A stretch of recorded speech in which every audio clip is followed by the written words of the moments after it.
It's another day and another dose of Did You Know? And today with me is, let me see if it's Bob Greene, but state representative in New Hampshire, correct? That's right. That's right. I didn't write down what district it was. I know Nashua, but. Yeah, I'm in Hillsborough County, District 37. I represent the towns of Hudson and Pelham. Hudson and Pelham. I do know where those are. People are always like, Danielle, you've lived here for 24, 25 years. You were born here. And sometimes I'm still like, where's that city? Where's that town? Like geographically, I stink. Right. Yeah. I'm right just east of Nashua. You know, I'm just across the river from Nashua. I mean, I can literally, from my window right now, I can see Nashua from my house. I mean, I'm real close to the Merrimack River. So yeah, we're a border town, and then Pelham is the next town to the east of us. Okay, that's why Nashua stuck out in my head. But Right. in a small little, before I get going, because I'll just like spew. I have so many things I want to chat with you about. But who is Bob Greene? And a little synopsis. Give us a little background on you. Well, you know, it wasn't too long ago I updated my LinkedIn profile or my Instagram profile, and I just kind of got it down to like 4 different words. I put like legislator, musician, runner, designer. I mean, I guess maybe I'm what some would consider like a Renaissance man. I've, reinvented myself a few times during my life. You know, when I was young and in college and studying music, I was extremely one-dimensional, which I think is important to have any sort of success as a musician. I mean, I think I'm a pretty smart person. I didn't always think that way. When I was growing up, I had bad self-esteem. I didn't have the best family situation. I was, people said I was dumb sometimes, even my father sometimes. But in my mid-20s, I went to Walden Books one day and I saw an IQ test on the magazine rack you could buy. So I took it home and took the test, and I was surprised with the results. And I followed it up. There's a phone number in the test you can call if you did well. And I got a proctored exam set up with Mensa, the high IQ organization. So I actually went in and took a live proctored Mensa test and did well on that. And I got accepted to Mensa. So I thought, maybe I'm not so dumb after all. But it was a huge paradigm shift.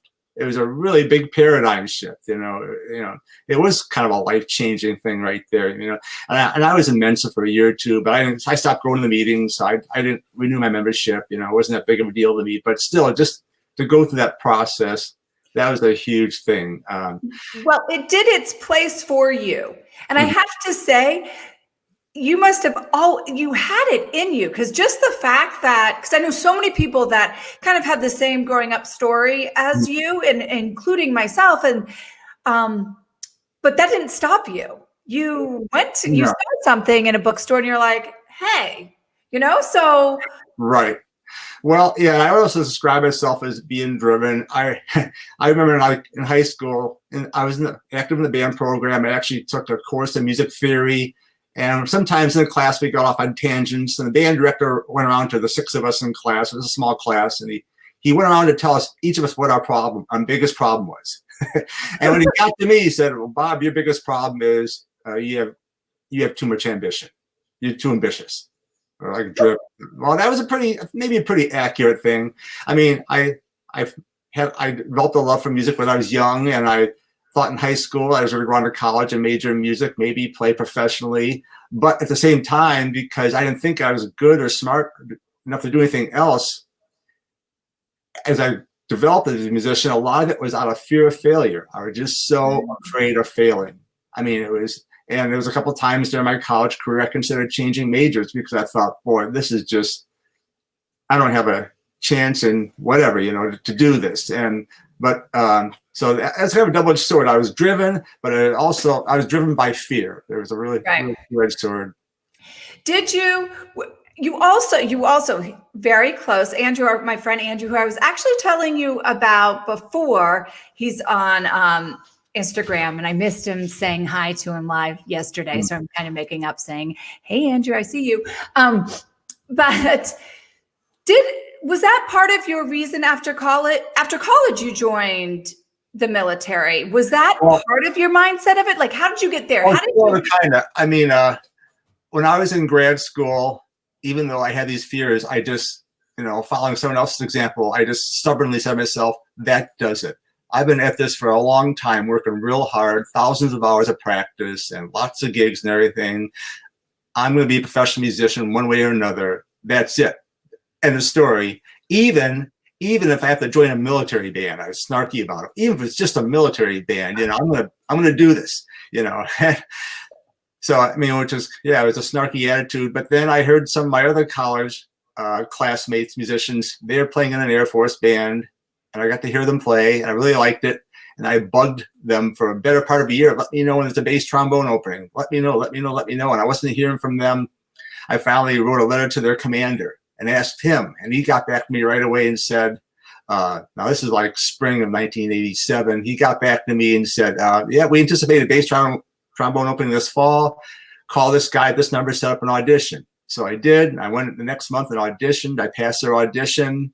And then the next step was and then and only then did I set foot into a Air Force recruiter's office. I went in there the very next day in Bloomington, Indiana. I said, I just auditioned for an Air Force band. I passed the audition, and I wish to enlist in the United States Air Force, but only to be a musician. Don't try to put me into some other job, or don't have me scraping bird crap off the flight line in Guam or something. Yeah. This is I want to do this, and this is how I want to do it. But I was a recruiter's dream because they work real hard to get their numbers, their quotas, and I felt I dropped out of a cloud, but he was real cool. My recruiter was a former drill instructor, military training instructor in the Air Force, and he set me up for success. And so that's how I got into the military. I got into the Air Force band program. I think it's the best of any of the other branches as far as the music program. I already had 2 college degrees, so that was pretty typical for Air Force musicians. Even back in the 80s, people with college degrees going into being as enlisteds, not as officers, as enlisteds. And whereas if you go into the Marine music program or Navy or Army, after your basic training, they send you to an Armed Forces School of Music in Virginia. But the Air Force, we don't do that. We go directly from basic training, direct duty to our assigned band. And so that's basically my transition there. And your description, when we were talking before about, we were talking about kind of like the politics in the, in the veteran community, about how sometimes they fight against each other, or, have their own, I'm better, you're better. And the way you described your service reminded me so much of probably how you ended up being a state representative. You did it for the people. You were representing your military members, the people that serve our country. You were very proud about that. And now here you are, a state representative. Do you see that connection, or is that just absolutely. My wacky mind kind of? No, absolutely. I mean, it was like one of the great things about being in the Air Force is that you're part of something bigger than yourself. And then now here, I'm living in New Hampshire, and I see some things I wasn't happy with going on politically. And I saw also an amazing opportunity to be a state rep, even though I had never even run for as much as dog catcher in the past. We can do this in New Hampshire like we can't do in any other state. It's just really amazing. But there again, I saw another example of another situation where I can be part of something bigger than myself. Mm-hmm. And that was a big part of why, I decided to do this. And yeah, that's the link right there. I think that's the big commonality between the two. Is you're serving others, and you get to be part of something, bigger. I didn't realize, and which I love, like, this is the live free or die state. I love that motto. I'm always about living free, and our freedom is very important to me. Like, I always say to like my son and to other people, I could never join the military. That is not, I'd be scared out of my mind. I don't think it's within me. But now, as I feel like freedoms are kind of being taken away, I'm like, oh, you know what? I think I could do my part, sure. Right? There's so many different ways to serve, right? Yeah, not just sitting back. I see it a little bit differently. But you told me when, in your notes to me, about how, I don't want to say simple because nothing is simple, but how much easier it is to run for state senate or, in New Hampshire than it is any other state. People think you need to have deep pockets. Right. But we really are like a very constitutional, very primitive state. Right. Yeah. Just to, try to keep this under 500 words. Yeah. Especially for state rep. Now, state senate here, that's still kind of a costly endeavor. But for state rep in New Hampshire, you can do it for like $1,000 or $2,000. Now, if you're in some districts where you don't have an opponent, well, you might be able to get by for next to nothing. But Yeah. But no, I took some good training with an organization 2 years ago called the 603 Alliance, and they're pretty darn accurate. They said figure on an average of $2,500 to run for state rep. Now, I spent about that much, but I could have spent less. I splurged on some things. I bought a full color newspaper ad for my town paper the week before the election. That cost $400. Yeah.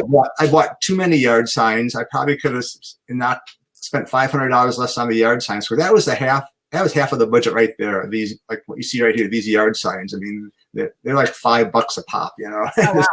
So think about that. Things that add up when you see them everywhere. Right. So, but still, but I got a fair amount in donations too. I mean, I really could have run last time if I had been more frugal. I mean, I bought like some caps and buttons and bumper stickers. I got these car magnets, so I'm driving around like a moving billboard. Stuff that you don't have to do, but I could have run last time around. I could have done it for under $1,000 looking back on it. Right. I really wanted to.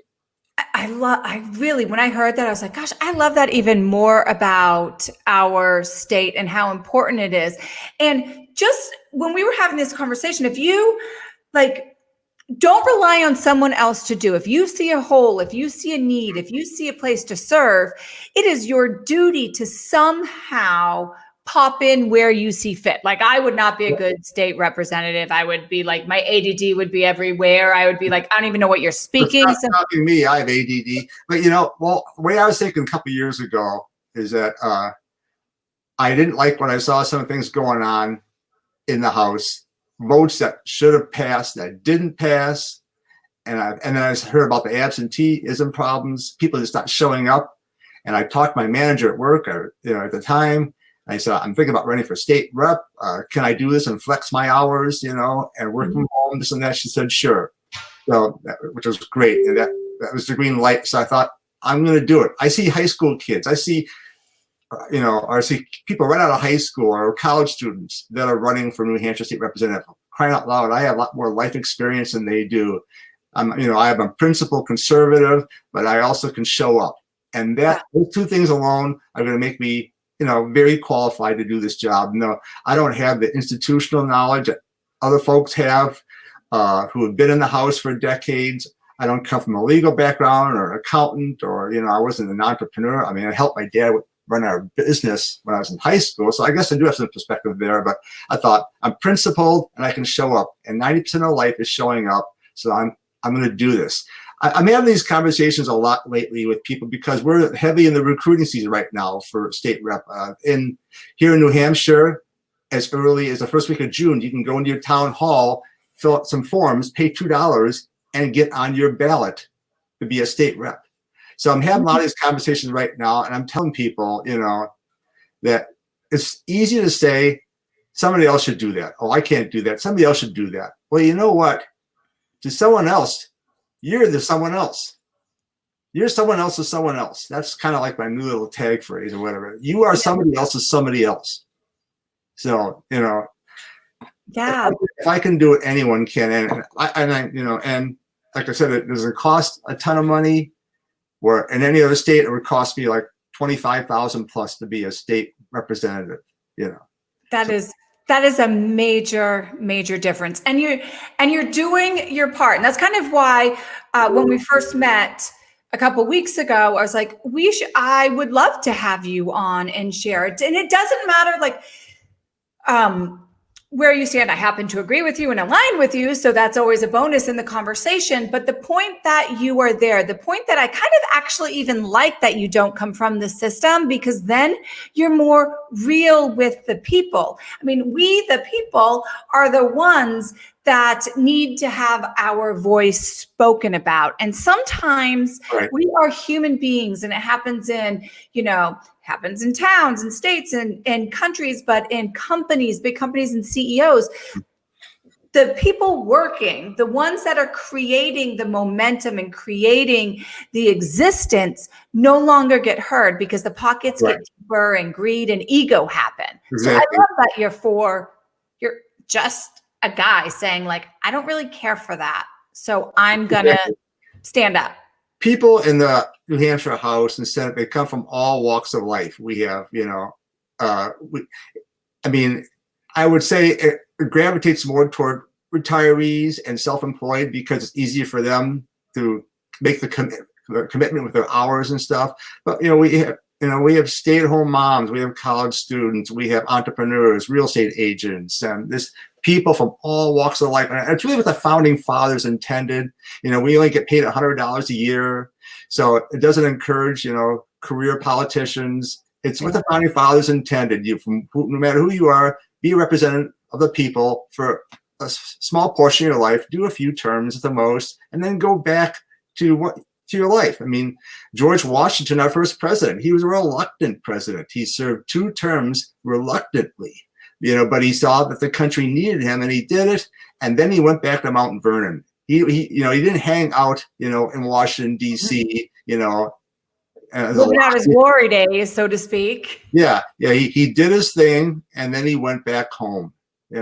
That's what the founding fathers had in mind, and we're a pretty diverse bunch. I thought I had a little diversity when I ran because at the time I was working, I saw all these retirees, and I didn't see a lot of people like myself who actually have to punch a clock, so to speak. And right. So I added that to the mix. And that's what I thought. Well, good for you. Thank you, I have to say, for that. Now, going back, you told us a little bit about your history, so I can kind of see the how you became Bob Greene.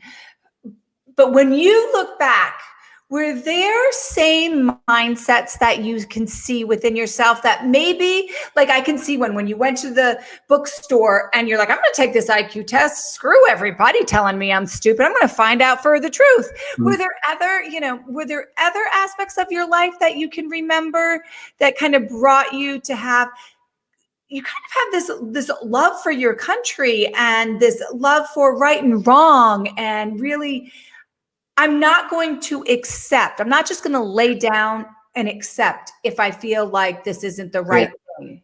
I think it was something that happened just over the course of my Air Force career. As a musician, we toured a lot. We played mostly civilian concerts. We do the occasional base parades or change of command ceremonies on military bases, but most of my performances were for the public.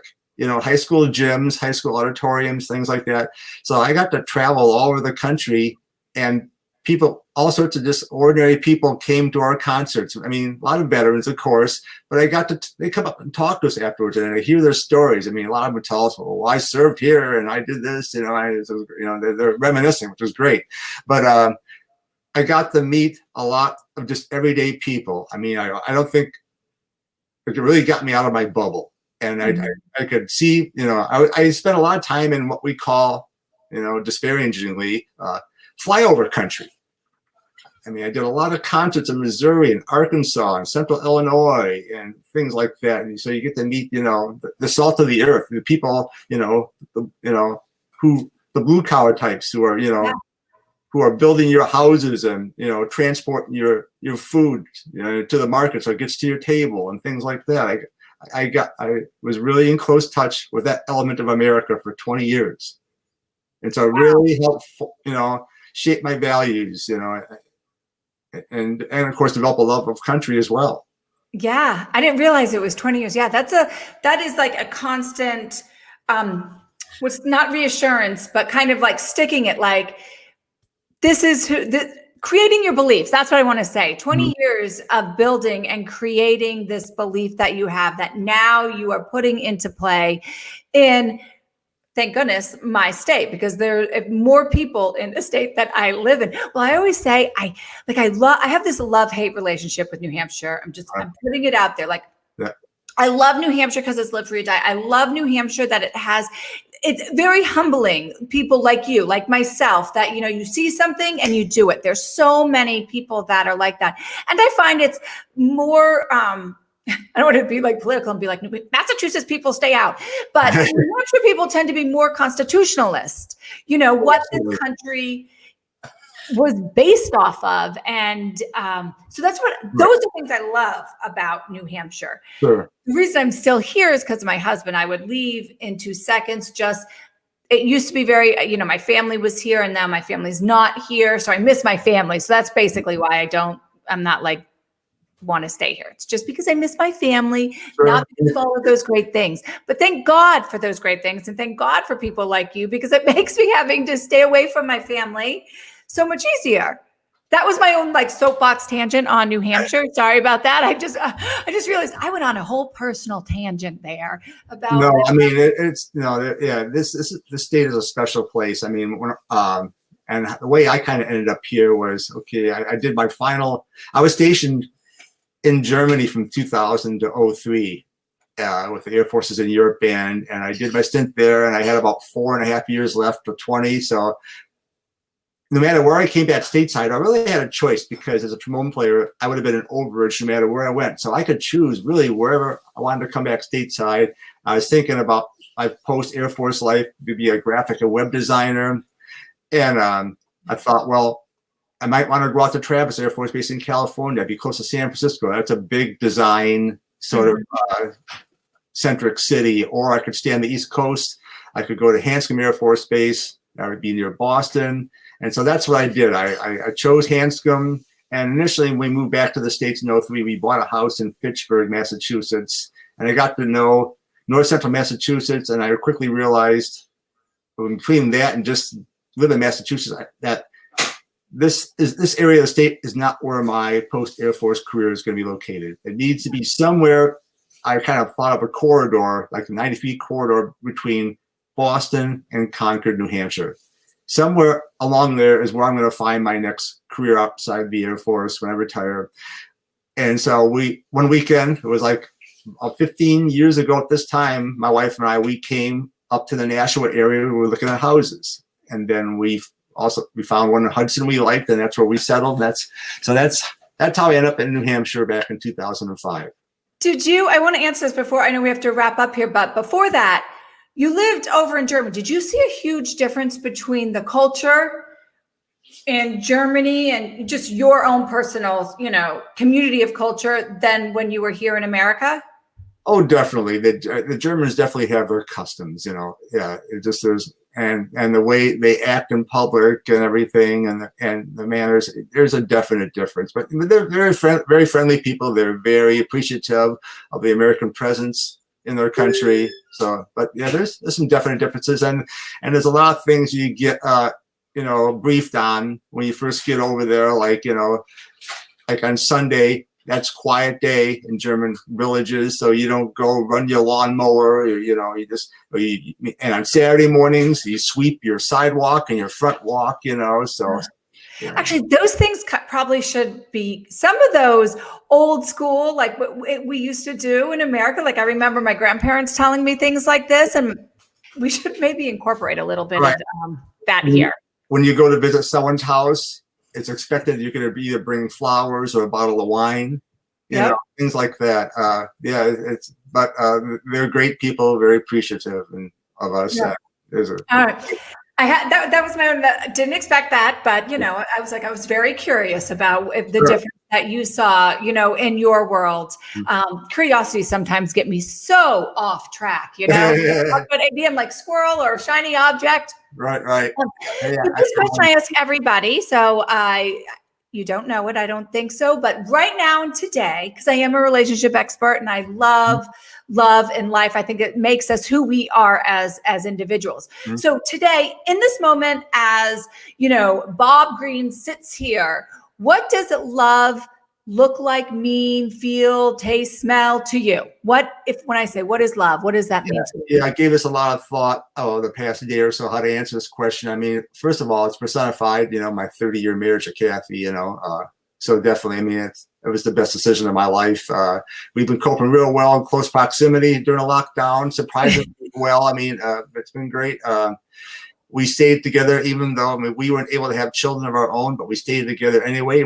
We decided, well, these are the cards that were dealt to us, and we're going to make the best of them. And we have in some ways. I mean, when we were stationed in Europe for 3 years, we traveled constantly. We went all over the place, and I could see the families over there with children until they couldn't do that sort of stuff. But we could, we could go to Paris on a weekend, or we could go or spend Thanksgiving weekend in Paris or Berlin, or we're being in Germany. You're very centrally located to travel throughout the continent. So there was that. I mean, and we have travel experiences that we'll cherish for a lifetime. So but we didn't feel sorry for ourselves either. We thought, that we believe strongly that everything happens for a reason, whether it's God's will or karma, whatever. Everything happens for a reason. You may not know the reason, you may not understand it or want to understand it, but that the fact remains, everything happens for a reason in your life, whether it's good or bad. But getting back to love, I would also say, lately, love to me is also personified. Just observing the protests right now in this country. People want lives back to normal. They want their rights restored. They want to be able to go back to work. They want to be able to visit their relatives that are in long-term care facilities, or that maybe they're in hospice care, and to me, that's love. I mean, these are people who love their country, they love the Constitution, and they want to stand up for what they love. So that right at this very moment, that's what love looks like to me right now. Yeah. And it's an extension to me of our president. People look at our president, I see a lot of different things, but one of the things I see is love. I see love of country. I see so much love that he gave up, running his businesses, and he's taken a big personal financial loss to do this. And he also doesn't even take a dime of his paycheck. Every quarter he gets his presidential pay, and he donates it to various things. So, that to me is love. Yeah. Action and, acceptance and action. You can accept things that you don't like in a loving, caring way. You don't have to do it negatively and aggressively. So yeah, that is very well put. Thank you. I love finding out these answers. It does something, inside here. And thank you so much you are a busy man. This is, I don't know, you rattled off all of your conference calls and Zoom calls that you've already done today. So thank you for taking the time to share who Bob Greene is, what you're all about, and how you've kind of gotten to where you are. It's very inspiring. So thank you. Well, I appreciate it. Just one last little parting comment here. Just that any of you, if you think about running to be a state rep, like I said, don't wait for somebody else. You're someone else's someone else. If you want to run as a Republican, you can get a hold of me, and I can get you in touch with the right people and the right resources, and you can learn from soup to nuts, just like I did 2 years ago. So. Thank you for being a man of service. And to everybody out there, until next time, love hard and love pure and love true. Take care. Thank you.